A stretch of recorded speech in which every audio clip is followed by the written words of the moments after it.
Hi everyone, I'm Devleena, your host, welcoming you all to another Power Pack episode of Icons Behind Brands, where we are talking to some leading minds in the business.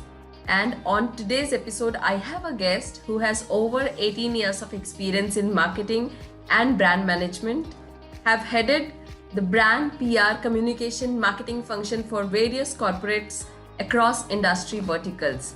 I welcome Mr. Rahul Sagar, who is currently an independent marketing consultant for multiple organizations in both B2B and B2C domain. A warm welcome to you, Rahul. Hi, Devleena. Very nice to interact with you. We are so happy to have you, Rahul. There is so much to learn from you, from the various domains, various industries. Yeah. So Same here. Very excited to be on this platform. I think when I came to know about this platform, it's really a good initiative because there is a lot of knowledge and skills which can be shared with different people. And once you look at these kind of videos, I think there is a lot to learn. So it's a good thing to do. Yes, Rahul, thanks a lot.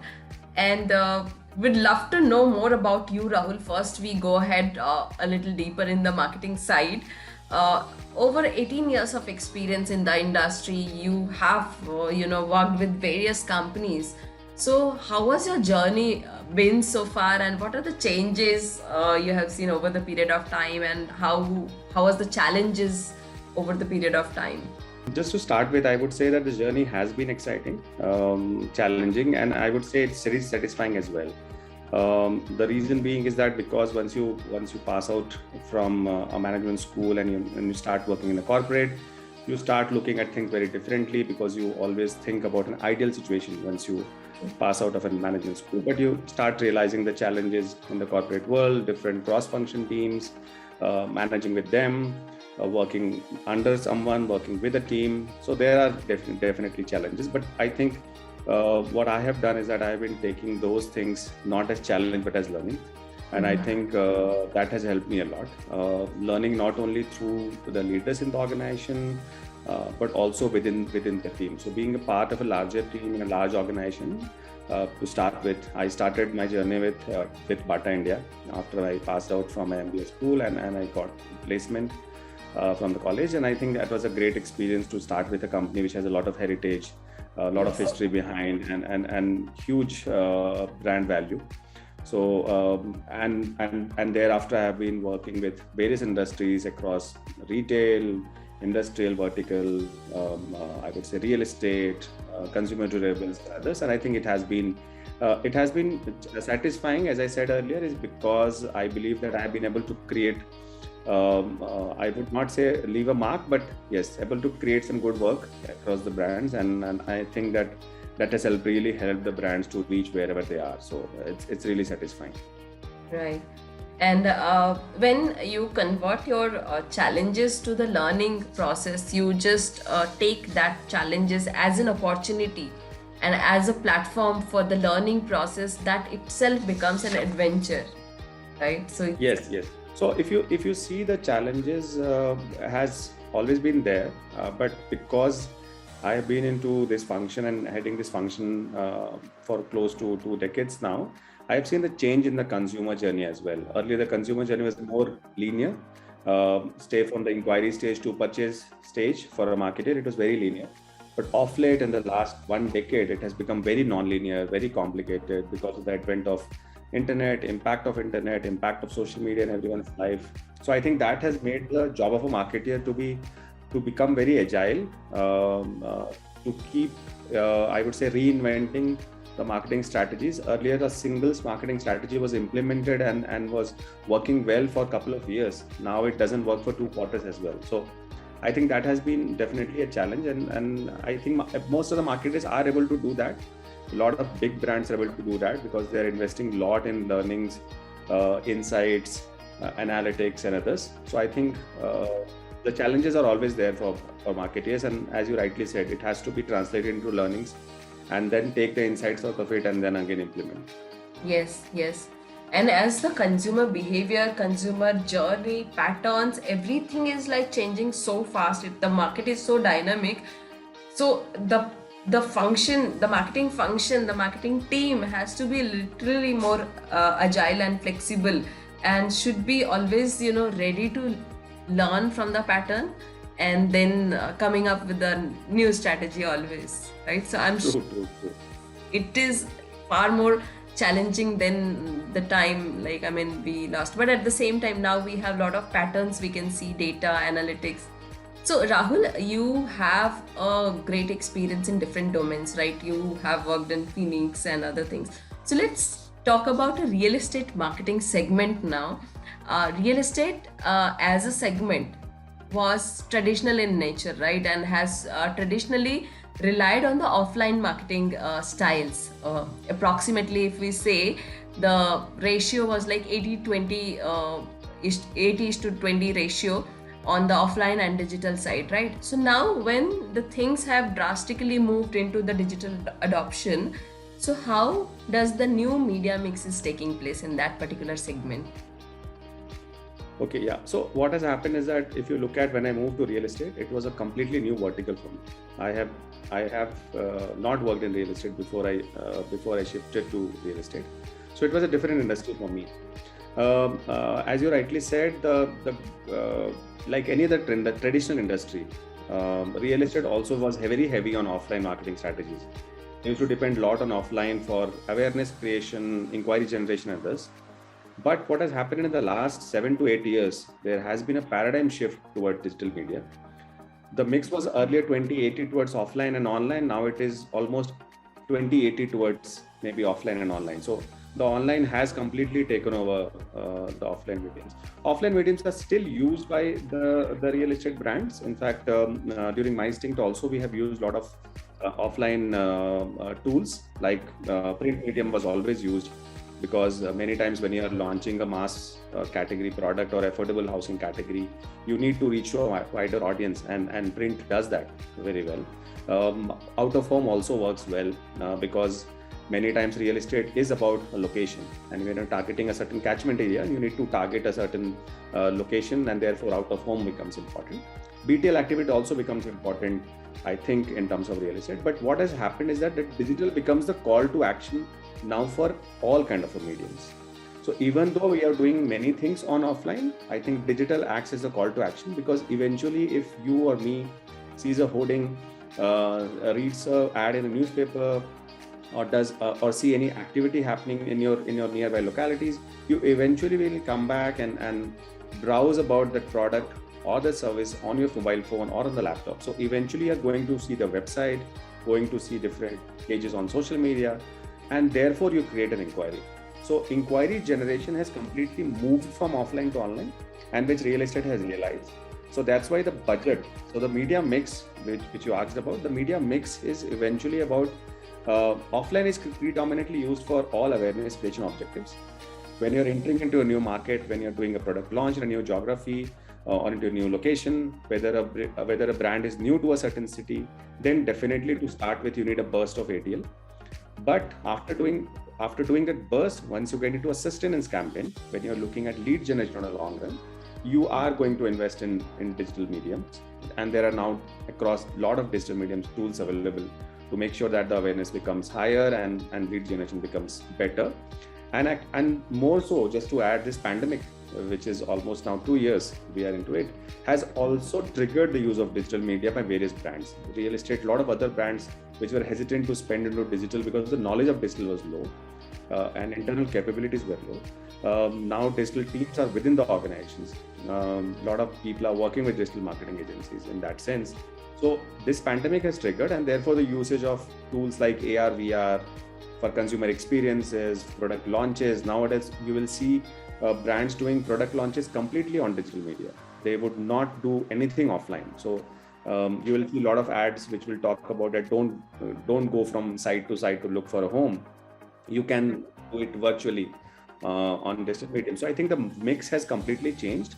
The mix has completely shifted toward digital, and usage of AR, VR, and other tools which are now become very common is definitely helping the consumers. So as the consumer has moved, and because as marketeers, as brands, your primary objective is to reach the consumers, and how the consumer moves, and any constraint comes, like COVID has put a lot of constraint. Real estate was very badly hit in the first wave. because the site visits were dropped across, the walk-ins were dropping, inquiries were dropping.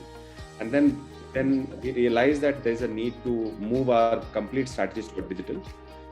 Very swiftly, brands have moved toward digital, and I think now everything has gone digital, and it's really doing well for all the real estate brands in the industry. Right, right. Thank you, Rahul, for taking us to a step-by-step process towards the media mix of how real estate is doing now. And yes, things has drastically moved to the digital space, and we have witnessed the dip in the past, how real estate and various other domains also, they have got that hit because of the sudden consumer behavior change, mindset change. But at the same time, now again it's a mix. It's a mix of offline and online again. So I feel personally that digital has taken a big shift in the real estate domain also. But as this is a big ticket size thing, so do you think that people are still taking time, like they want that touch and feel of that location, and then they want to do a purchase decision? Yeah, I think that would always be there. We as humans always want to socialize, go and meet people, have face-to-face meetings. So I think that cannot be, I would say, shifted to digital in any way. That is not a substitute. It is never a substitute for that. But what has happened is that at least the segment which is into low price housing segment or affordable housing segment, where people are buying more for investments, they are not sitting here. A lot of people who buy in India are from different cities. They are from different countries as well. A lot of NRIs invest in India because they understand the potential of India and the appreciation they get. Now, those people were waiting to visit to the country, make a site visit, see the mock flat, and then eventually buy, which has completely moved, because now he can see the flat through an AR VR, understand the whole experience, see the mock, see the show video. Everything can be seen, and most of the parameters and everything can be shown on a website or on a tool or an app or an iPad. So there are many tools now, and I think consumers slowly have started taking decisions. And if you accept the high-end luxury projects, which are say maybe sub 5 crore or 6 crores, all other segments, I think people have completely moved towards digital, and people are buying through digital, because there are a lot of brands which are doing completely product launches on digital mediums, and it has been very, very successful. So I don't think there is a challenge anymore now in converting customers or having conversions on digital mediums. And I'm sure AR VR must have played a very important role in terms of making the consumer feel that touch and feel about the whole particular project, because it's again a big investment. Yes. So it really works. It really works well, because consumer can see the location, he can see the nearby localities, he can see the catchment area, he can see the development, and then see the property itself, see the interest of the property, see the mock flats, see the kind of amenities which will be present, and almost experience the property. There are a lot of tools in AR and VR which are able to help the consumer to experience the property completely, where the consumer is almost into the show flat and look around and see the space, feel the dimensions. So I think the technology has also moved towards that direction, helping the brand. And I think brands are embracing it with full heart, and consumers are also liking it. Consumers understand that brands are able to give those tools to us for us to take better decisions, and I think it is really good for the industry. Right. And what I'm realizing is like a very fast adoption is the key here. Yes. No matter which domain you are. Yes. I think that's the most important thing. As a marketer, I think the most important thing is to be very, very agile, to understand the consumer needs very quickly, come out with your strategies, and more than strategies, I always believe that the execution is the key. Because many times the strategies are built within the boardroom, within the top leadership team, but the execution is where the flaw happens. And I think if as marketing leaders, we are able to spend more time on execution, looking at the details and execute it flawlessly, the impact of strategies can be much, much better. in that sense. So execution is really the key. Working with your team during execution is very, very important. Right. So how easy or difficult it is to reach out to the target audience now, Rahul? Like, what are some of the strategies that have worked for the brands you're working with right now? Okay, yeah. So I think as we talked about media mix earlier, I think it's very important to understand the target audience. I think more than reaching the target audience, defining the target audience is very important from a marketing perspective. I think the marketers should spend more time on it. As I have learned and I have been adopting is that it is always said that the way a crime investigator or a police official profile the serial killer, the similar way you should profile a target audience. It should be as detailed as profiling to be done, so that you understand. It's a great example, Rahul. Yeah. So to understand the next move, what he is thinking, what he will do, what are the different mediums he choose. So once you profile a customer in such detail, then it becomes, I would say, relatively easier to reach the target audience, because now there are being in digital world and analytics and data world, I think there are many tools to reach the audience and also understand the result of these reach methodologies, I would say. Because what happens is that earlier there were many tools to reach an audience, but by the time the marketeers used to get the feedback of the tool, it was too late. And because the world is fast now and we need to adapt quickly, I think the digital medium also allows the marketer to be very iterative in nature. You understand this is not working, and immediately you can make a shift to the next medium. So the budget optimization becomes very faster and very important from an ROI perspective, because in marketing, most of the time you are asked about the ROI, how much you're spending, what is the result out of it. I think this becomes very critical because you're able to, I would say, switch from one medium to another very fast. And talking about reaching the target audience, I think now what I have done is that I have been using a lot of digital tools, specifically social media. If you look at Facebook and LinkedIn itself, these two largest platforms currently available, also profiles their customer in very, very, I would say, deep details. They know about their users in very, very minute details. They understand not only about their location, but also about their likes, dislikes, what they want to consume data, what is the kind of topics they look at. So all these data which is available to you can be definitely used to reach the target audience, because you understand that your target audience liking or dislikings are what, and therefore you are able to do so, I think. And then there are a lot of programmatic tools now which are available while you're doing digital marketing ads or lead generation tools. So I think programmatic ad also helps to reach your intended target audience. So I would say these are the two methods which you definitely look at. Superb, Rahul, and thank you for giving us so much clarity in terms of how important it is to defining the target audience. And the moment you said find out your target audience, like how the investigators find out, like become a James Bond for your target audience, and this is how you do the profiling for them, right? What they do early in the morning, what is their consumer journey, and all these things. So I think that itself, I'm going to use this somewhere for sure, this example. So I'm just keeping it aside for me. Sure. So Rahul, as we move forward towards the future, what does the future of marketing looks like for you, and what are your thoughts on the fast evolving marketing ecosystem? We are talking about that, right, in the same line. Yes. So I think what has happened is that if you look at the marketing system, we always say is evolving, and it is evolving not only because of the way marketing departments or marketers are evolving. I think it is because the consumers are evolving and they are getting exposed to all the mediums in one go. Earlier, we used to look for an audience which is exposed to one medium or two mediums.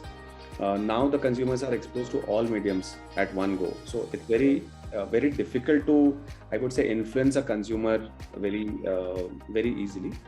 And second point is that if you look at, we used to talk about VUCA world a lot. We used to talk about uncertainty in the world, I think, which was more a jargon in business, but now after post-COVID, it has become a reality.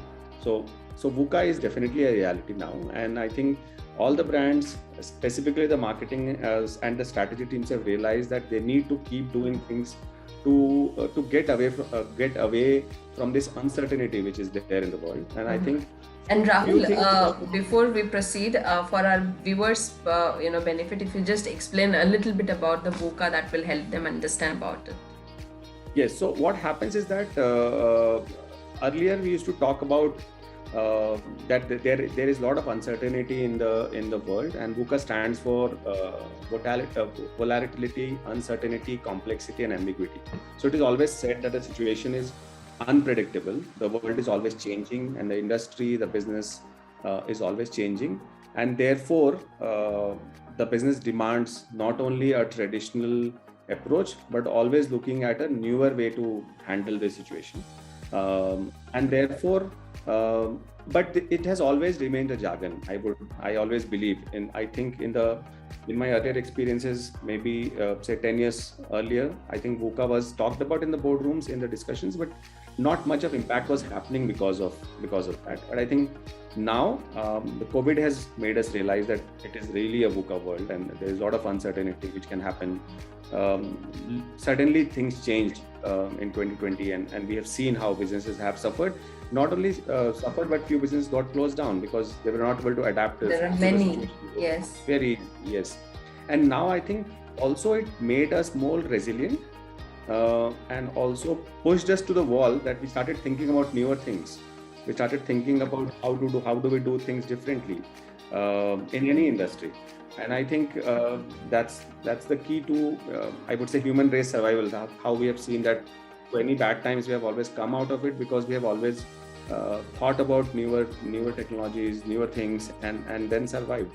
So I think that is definitely going to happen. And I think as you asked about the few things which are going to impact the future marketing ecosystem, I think I would say 2-3 things. One is definitely the usage of a lot of neuromarketing tools. A lot of focus is now going on neuromarketing tools, basically understanding the behavior of the consumer, not only from his conscience but also from his subconscious mind. Why someone takes a decision during his buying behavior, what are the different things he thinks about. So I think a lot of neuromarketing tools are being used by a lot of brands now. I think that is going to be definitely one of the important things which we will look at. Secondly, a lot of searches now, which was earlier happening more on organic search and others, is moving towards advanced voice search mediums. If you look at now, voice search has become very, very prominent. And I think brands are going to invest a lot in looking at, with the advent of Alexa and others, we have seen that how voice search has revolutionized everything. But I think voice search is definitely one medium which brands should look at. And I think third, very important, is that we should always talk about global, national, local strategies. But I think what the new word which people nowadays a lot of talk about is talking about global, which is a combination of global and local. So I think, making sure that the communication strategies and all are implemented to target a local audience, be it vernacular languages, be it using of celebrities, be it using of influencers. People don't look at celebrities now. People not only look at influencers, people are now looking at micro influencers, which are going to target a very specific niche audience. So you're understanding the need of the consumer in that sense.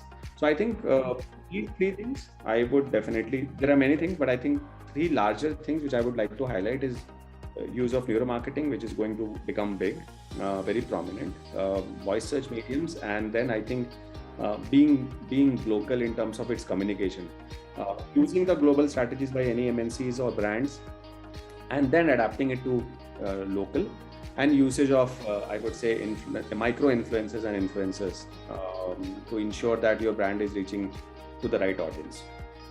Yes, thank you, Rahul, for these 3 prominent points where an aspiring marketer or a marketer should look for. Voice, definitely, which is something is the future of marketing. A lot of things people are adopting it very fast, right? And again, the neuro marketing tools, like how people think in the subconscious level. So going beyond the behavioral level to the mind, to the subconscious mind, is definitely a subject to go dig deeper into the target customers side. And definitely one more point is influencers, which is like such a hot topic right now, influencer marketing, and the power of that micro influencer marketing, which is, we cannot avoid at all as a marketer, right? Yes, yes. So Rahul, with that, for example, if you would have to advertise only on one medium for the next 6 months, then what it would be and why?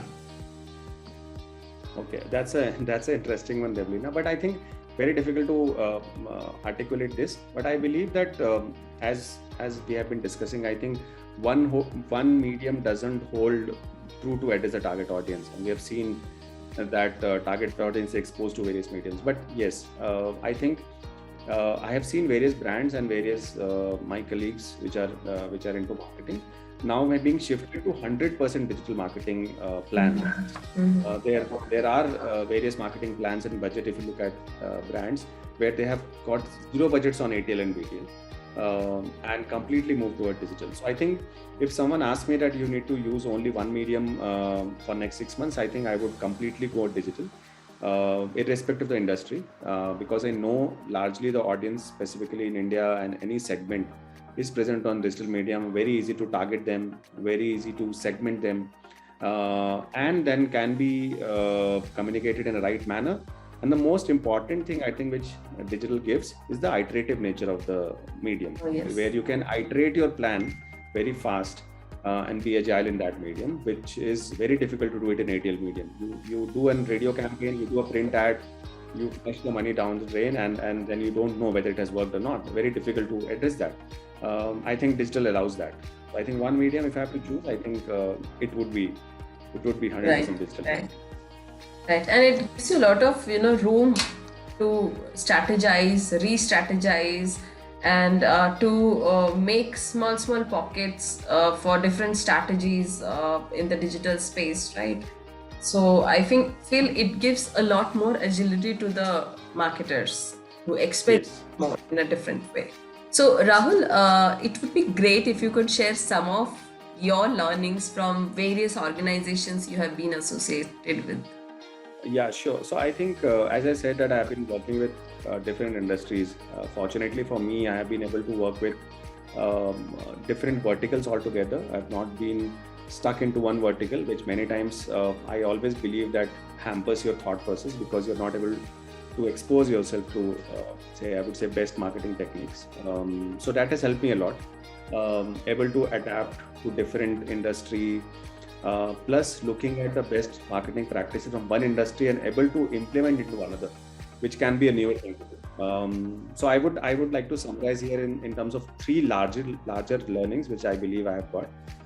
One thing which I have learned from the start through a lot of my MDs and CEOs which I have worked with is spending more and more time with your consumer as well as your channel. In most of the industries wherever I have started working, I have made sure that the initial few months are spent almost in the market. Meeting the consumer, meeting the channel, meeting the dealer, retailer, whichever is the point of sale. I think their spending time is very, very important, because once you understand the consumer behavior and you come back to the room and then look at what are the different factors which are impacting its decision, I think it becomes far more easier, because you're able to visualize the consumer whenever you're looking at a campaign. So if you're looking at a campaign, looking at the effectivity of the campaign, I think it becomes very easier. So spending more and more time, I think that is one big learning that I've seen. I think secondly, which I believe has worked well for me, is working with your vendors and agencies almost like an extending team. When you're working with your event partner or a digital agency or a creative agency, I think it's very important to work with them like your team, not like an agency. So I think that becomes very important, because then the way you are eating and sleeping brand on a daily basis, and when the agency or the partner sees the similar way, I think they also start looking at the brand in that manner. They don't look at you as a client. They also start thinking about the brand in much more detail, and they look at I think your brand in much passionate way. So I think that is very, very important, which I have learned.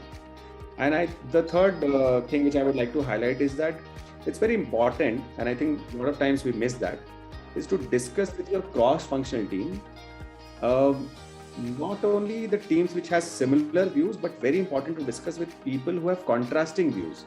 So almost trying to get someone, when you are developing a campaign, when you are developing a strategy or a go-to-market plan, where someone has a contrasting view, because many times you are stuck into your own thought process and your team's thought process. It's very important that someone comes in and says that, hey, this is not which is going to work, and almost acts as your devil's advocate in saying that. And then it becomes, when you start looking at the loopholes which you might not have seen, but that person giving that perspective of a very contrasting view works. And I think that has worked a lot at the initial planning stage for me in many campaigns, and also during execution, when someone comes and says that no, this would not work, and this is not the way to do it, and he has a different view. So I think looking at contrasting views from someone who is not part of your ecosystem is very important and helps a lot, which many times people don't I would say appreciate, but I think it is very important to look at that. So I think these three important things I would say from a learning perspective, which I have got through my experience. True. And Rahul, I feel like the perspective which has changed in almost all the organizations within the marketing team, the way they behave with their vendor partners and the agencies, and they don't even call it as a vendor-client relationship, they call it as a partnership. As you said, that this is a family, this is an extended family, and this is how the vendors and your partners, they also feel it as a part of your common goal. So as a owner of agency, I feel it very comfortable the way now me with my client we deal, and the way they treat us. Like, I mean, each and every minute details they share, each and every minute change in the strategy they share. So that gives a agency to work in a very in an independent way. They use their creativity when they're given a freedom of that. So thank you for bringing that in the platform. And also treating your consumer like, I mean, no matter how digital things are, but going on field, observing consumer, just living the life of your consumer, that the basic steps are always same in marketing. The basic fundamental rules are always same in marketing, right? Yeah. True. Definitely. Amazing. Thank you for bringing all these, important point in the discussion, Rahul. So with that, we are now moving to a very interesting section, which is rapid fire round. And you have to answer in one word or maximum one sentence. Okay, sure. So this is going to give your audience a little more opportunity to know you, Rahul, as a person. Okay. Sure. So Rahul, tell me something about you which nobody knows. That I can sing. Oh, okay. Good. Describe yourself in one word. I would say curious. Super.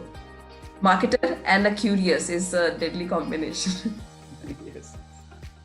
What motivates you to get out of the bed in the morning? I would say the breakfast. Wow. That's a nice answer, Rahul. I mean, I literally loved the creative answers here. Thank you. Texting or talking? Surely talking. I think texting is not something which I look up to. Yes. Early in the morning or late in the night? Late in the night. Being a creative person, a marketer, I think. Yeah. When the world sleeps, then the whole creative comes up all of a sudden. Yes, surely. True. You literally need that space to allow the creativity to happen. Yes. It also gives that calmness and quietness of the night. So yeah, to allows you to think. Already know that now you have nothing to do. Yes. Pending, and that's when you are in your thoughts, and all of a sudden some aha moment, and you're like, oh yes, this is what I wanted, right? True. So biggest accomplishment of this year, I mean last year? I would say that because I have started my journey with INSEAD by doing my general management program, and I Yes, think yes. yeah. So the offline module was due.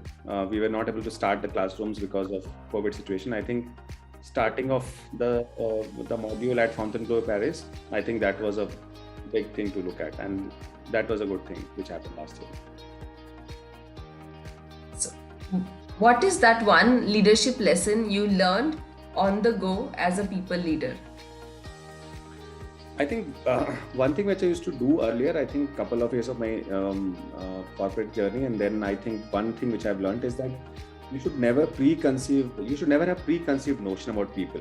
Many times once you know about the person by name or by some stories about that person, you start to having a preconceived notion. I think that is something which I start avoiding, and I think I try to follow that. I don't want to create a preconceived notion about any person in mind till I start interacting.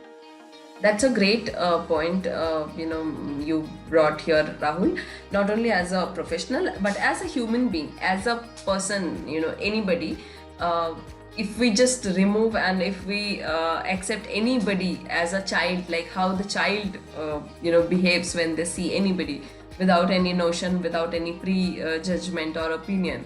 So the relationship goes very smooth, the conversation goes very smooth. So I think that's a great lesson to Yes, very important. Yes. for them. What sort of leader would your team say that you are? I don't know, but I think I believe that they would see me more as a team member than a team leader, and that's what I always like to do. Rather than a team leader, I would like to be a team member.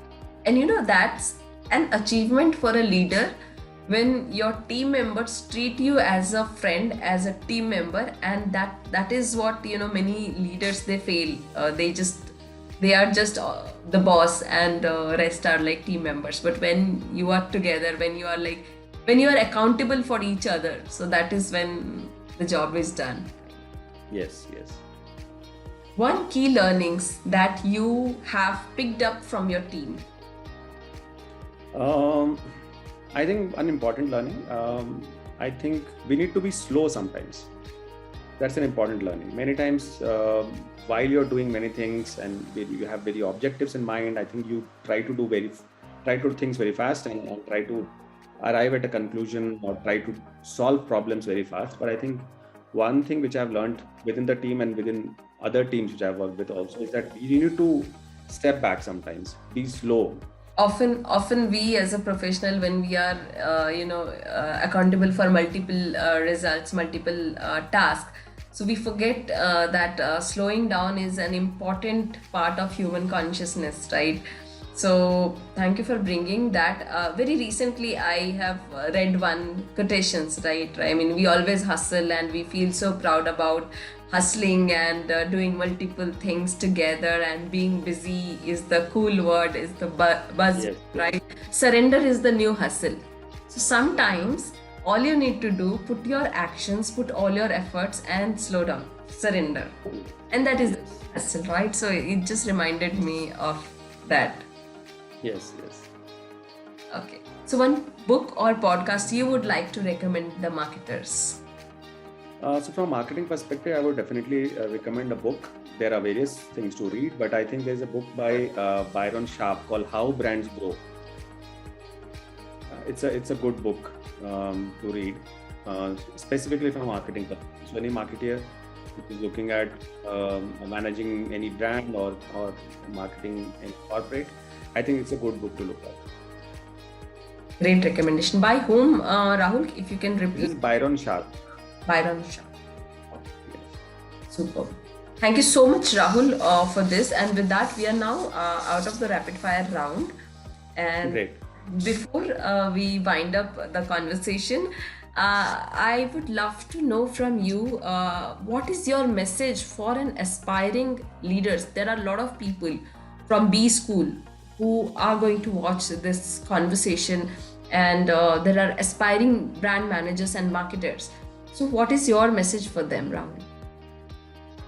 I think whenever I also address few, say, I would say MBA students or passing out students, when I go to few colleges and talk about, I think it's very important not to put your goal as to become a CMO in a short run or to start heading marketing. I think either you are a brand manager, assistant manager, general manager, or become a CMO. I think the role is always same. What you're doing is only thinking about the brand and thinking about the consumer. If you're going out of that circle and you start thinking something else, I think there is going to be something fundamentally wrong. So whatever role is given to you, either you are at a very junior most level in the function, where you are only handling a certain brand or a very certain portion of a marketing plan, you should only be passionate about the consumer and I think the brand. I think rest everything. And even though you step up the ladder and become head of the function, I think you should always be into that zone. You should not think about anything else. Once you take care of a consumer, I think marketing objectives, corporate objectives, P&Ls, business goals, all are taken care of, because none of the CEOs or brand owners or promoters will ever say that go away from consumer and you need to hit the target. It never happens. So I think that should be the key thing which any marketer should look at. Be close to your consumer, only think about the consumers and the brand. I think rest everything will fall into place. And don't worry about the stage of the function you are at. So I think that's the message which I would like to give. Basics are always same. The fundamentals are always same, right? I mean, Yes. so being fundamental, being sticking to the ground rules, and at the same time adopt the new technologies and whatever it is. So I think sticking to the ground rule is very, very important. Be very close to your consumer, just understand them very well. I think these are the basic rules for any marketers, any aspiring brand managers, right? Not to forget that. Yes. Superb, Rahul. Superb. Thank you, Rahul. With that, bringing up so many insightful points and, just digging out all those insightful things for the managers, aspiring managers, marketers, for the B school students. This is going to add a lot of value, a lot of information to them at this point of time. And marketing is always all about learning from each other. And thank you for your contribution to the platform as well with that, Rahul. Thank you, Devleena. It was great to be on this platform, and really great that you invited me to be a part of this platform, and I was able to share whatever learnings I had and with my experience. And I think, as I always say, that you'll never lose. You either win or learn. So it's always a learning journey, and I think it's great to be able to share some of the learning bits with you, and amazing to be here. Yes, I hope you had a good time, Rahul. Definitely. Great talking to you. Thank you, Rahul. Thank you so much.